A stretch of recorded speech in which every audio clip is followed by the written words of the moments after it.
जय जगन्नाथ बंधुगण आज भिडियो जानिबा घर पाखरे यही सब गछ रहिले आपण होई पारंती गरीब। बंधुगण आमे घरटी कला बेले वास्तुशास्त्र ठारू आरंभ करी विभिन्न दिग प्रति ध्यान देइथांती। घरे सुख शांति सह धन लाभ आदि दिग प्रति आमे बेस जत्नवान, किंतु तथापि आम घरे नकारात्मक शक्तिर प्रभाव पड़ी थाए। यह पछरे रही अनेक कारण। घर आखपाखरे थिबा जिनिस और गछ मध्य यार कारण होई पारंती। एमिति किछि गछ अछि जहाँकि घर आखपाखरे रहिले आपणक दरिद्रता बढ़ी चली थाए।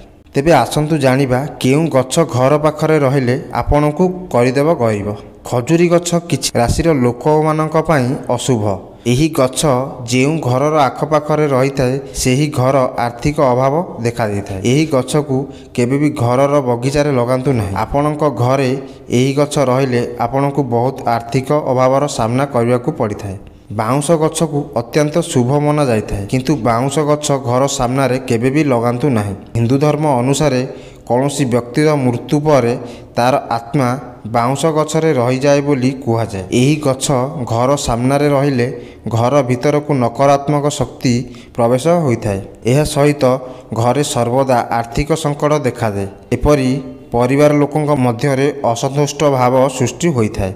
एथिपाई बाउंश गछ घर सामने लगांतु नाही। नाशपाती गछ निज बगीचारे लगांतु नाही।